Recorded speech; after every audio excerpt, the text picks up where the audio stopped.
Ah, so you've got a job for me. Do you want me to blow up some generators? Kidnap someone's daughter? Sneak into Diamond City and release all the cats from Hawthorne's house?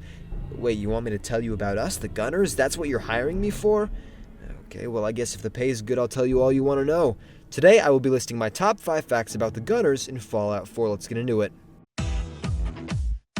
Starting off with number 5, the Gunners are just as powerful, if not more powerful, than the Brotherhood of Steel. They may seem like just another disorganized group of scavengers like any common raid or any common criminal, but in fact they're not. They are coordinated and they have advanced equipment to back them up, reinforced combat armor most commonly, as well as rifles and other laser weaponry. Now some of their officers even wear full power armor. For heavier destruction, they control robots like Mr. Gutsy's Assaultrons and Sentry bots, and then on rare occasions they have their own vertibirds that can deploy 2 to 4-person strike teams that come equipped with attack dogs. Their arsenal alone should not be questioned. Now, in addition to this, they control many locations in the Commonwealth. Instead of just, let's say, the airport and the Cambridge Police Station, they operate in the Gunners Plaza, Green Tech Genetics, Mass Pike Interchange, Vault 75, Vault 95, all of Quincy, and many, many more. So as far as a military presence in the Commonwealth, they might just be the most fearsome.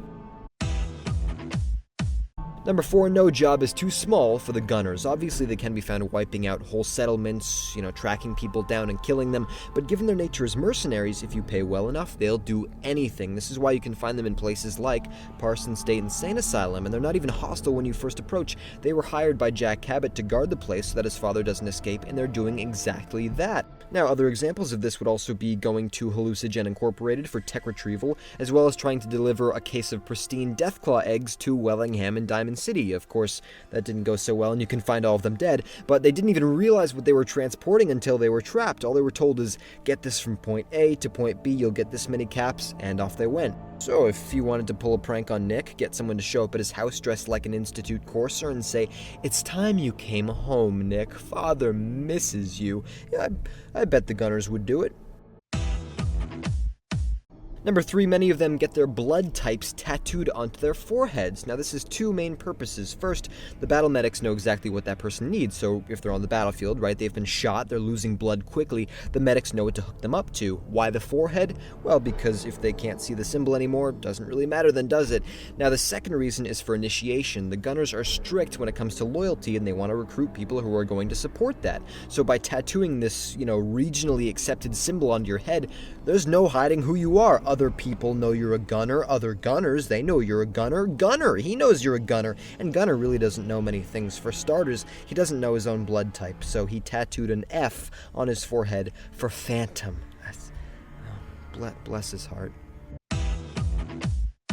Number 2, currently there is a feud among the leaders. Now this isn't like them because normally any kind of disobedience is not tolerated. Thing is, Tessa, one of the officers who actually used to be a raider herself, is greatly distrustful of Clint because he used to be a Minuteman. So she sends a holotape to another officer, Baker, telling him all about this, but he really doesn't care. He thinks she's being out of line. This of course makes Tessa feel very unappreciated. Meanwhile, Clint knows she doesn't like him, and if you read his own terminal, he admits that he finds her untrustworthy as well. This is why he keeps her busy going out on duty, getting power armor, going on scout missions, and also note that she can be found way down in some offbeat corner in Quincy, and Clint is on the highest spot on top of the overpass. He does not want to deal with her attitude, and yet, what if she's right? What if he does betray the Gunners? You can't trust either of them. And number 1, the Gunners are led by some kind of higher up. Now, who exactly that is, we can't be sure, but in some of their terminals, they hint at employers they have outside of the Commonwealth. This would actually explain why they're so heavily equipped. Certainly a hangar of vertibirds can't be found at Gunners Plaza, and that's their primary base in Boston. So it is likely that they have a powerful, well-funded employer on the outside pulling all the strings. Why else would they attack Quincy, right? No one else in the Commonwealth would want to pay them to establish a stronghold there, constantly being a threat, spreading out and capturing even more locations as they go. It has to be from some other party who wants to slowly take over Boston. Now this also implies that they can be found in other parts of the country as well, maybe all over. Given their deadliness in combat, they could become the greatest military threat of the entire post-war era. And there you have it, my top 5 facts about the Gunners. If you enjoyed the video, please like, comment, and subscribe. And down below, please tell me, what do you think about this group of mercenaries? Alright, thank you very much for watching.